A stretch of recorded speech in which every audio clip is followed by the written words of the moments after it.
Hello, it's Metal Chain, and welcome to the WZ-111 review, the Chinese Tier 9 heavy tank.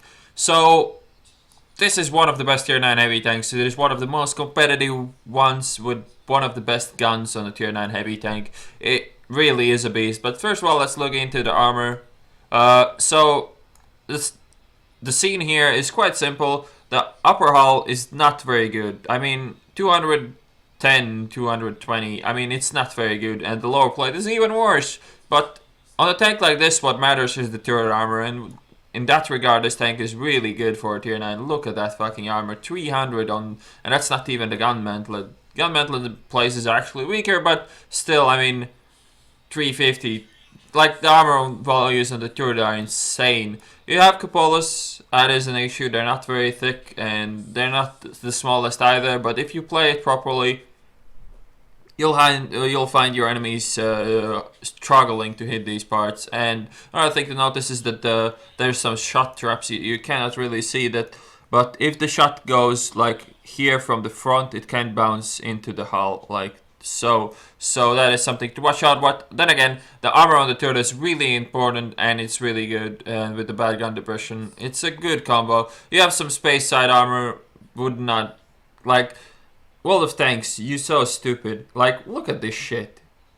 I mean, this is stupid. This is not... This is just stupid. Whatever. All the Russian tanks or Russian-like tanks have that. So, yeah, there we go. Side armor is 80, which is not bad. So, side scraping can happen in this tank. Front-mounted turret makes it quite hard. Something that can happen is backward side scraping, but you have to watch out the angles because... just behind your tank, the gun depression is fucking horrible, as you can see. And this is the kind of angle you can talk about where you can actually shoot something. You can do like slightly more before the gun elevates, as you can see. This kind of side scraping you can do. It can be effective, but it can be shit as well. It depends on where your enemies hit you. If they hit you in these parts or... It can be done. It can be tricky though. Whatever. Let's leave that alone and look into the substats again. Comparing it to an IS-8. Where do you go? So there we go.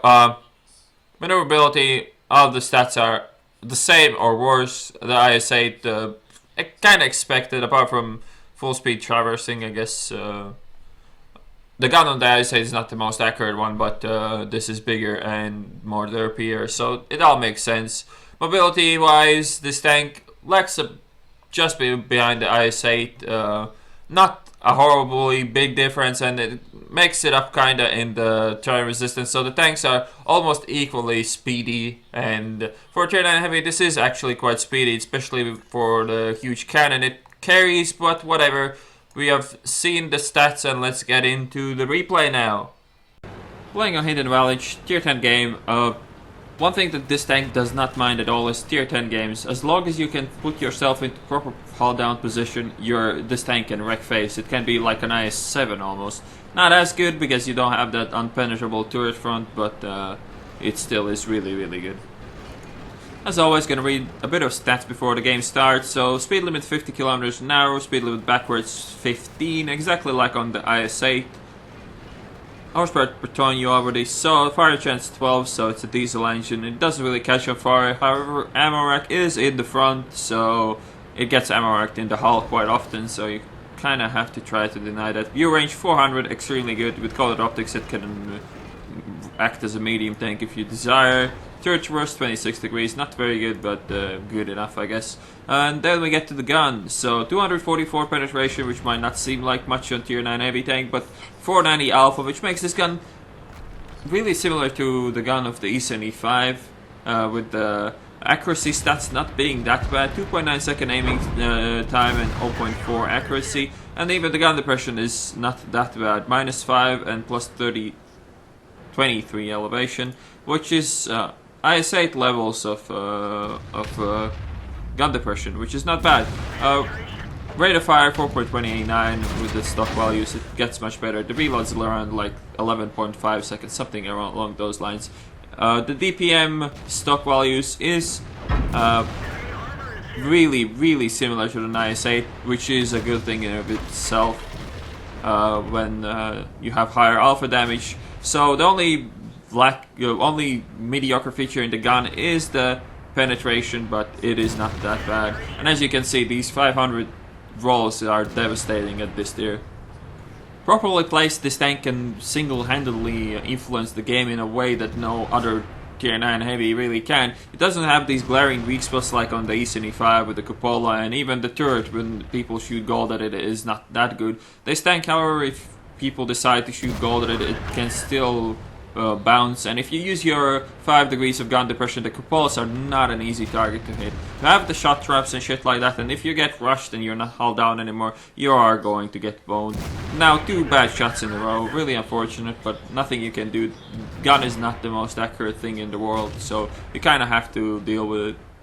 Equipment on this baby is rammer, bird stab, and then the third equipment slot is kind of your choice. If you are not happy with the aiming, you might consider ventilation, or if you're really unhappy with the aiming, you might even put the gun laying drive on there. But if you don't feel like that's a huge issue for you, you might stick with coated optics, which can work on some maps. Like Prohorovka is a really good example where optics is a great choice, and then again, there's not that many maps in this game where optics are really useful anymore, but it still can be a good investment. Crucible-wise, heavy tank standards, I mean, repair 6 cents, then some stats that help you aiming, like smooth by snapshot, and that's about it. There's not really anything specific you need, like usual stuff. And I'm rolling like a boss in this game. I haven't had a single low roll in this game. The lowest I rolled was 491, which is still one higher than the average roll, but and again, RNG gives and RNG takes. The playstyle with this tank is quite straightforward. I mean, you try to make your enemy shoot your turret, and then you just annihilate them. Like the size 7, he now missed. Now I have all the time in the world to aim my shot, and then I aim it like an idiot and bounce off, which is unfortunate because I had a chance to do another 500 damage there, but oh well. IS-7s are one of the most trickiest tanks to deal with when you play the WZ because of the lack of penetration. Now I put one into his lower plate. Again, a high roll, because why not? So if we put in the E75 in the mix of these IS-8 and the WZ-111, we quickly realize that the E75's DPM is way worse than on the other two. IS-8 is in front and with 2150 roughly. WZ 2100, and then the E75 is 1870, which is way worse than on both others. You can see, I mean, if the 57 just aimed and shot AP, he would have penned every shot, but he spammed heat, he spammed it in my tracks. He penned only 1 shot out of 3, I'm pretty sure he fired. So that is really sad for him. Another 500 roll, so I don't think I've still rolled low in this game, but I didn't follow the numbers then. But yeah, this tank has extremely good armor layout, and since I have full health, I don't really want this game to last 3 more hours, so I'm just gonna go ahead and take a shot and shoot the T30. First time I rolled low, 475, so I cry every time, but still, it would be weird to complain about this game in RNG. I had in it, I mean, I didn't pen a couple of shots and well, I got lucky that I even hit the 57 heavy, but yeah, the game was really lucky on my part. Another high roll. The game was really lucky when it comes to high rolls and things like that, but the game is pretty much over for me. Quite a empty ending here.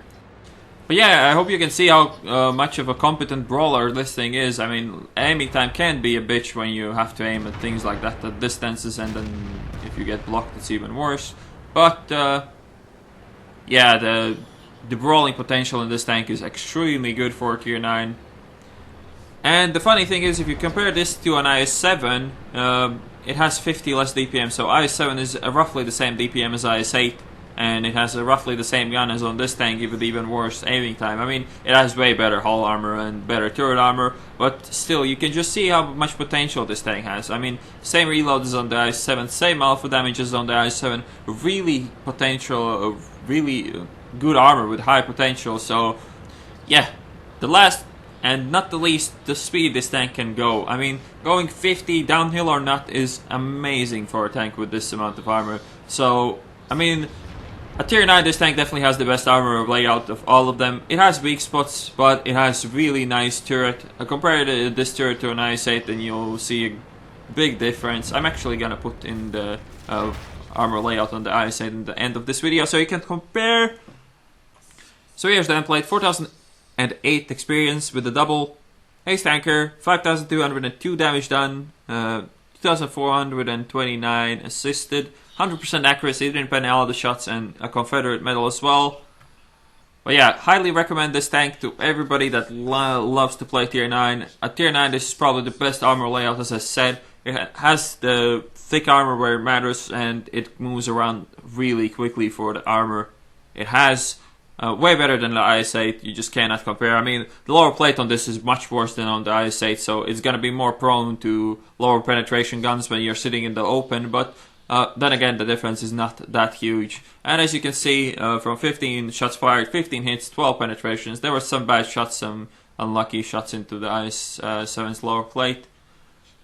And 48,000 profit, which is also not bad. So yeah, highly recommended, one of the best at the tier. No doubt about it.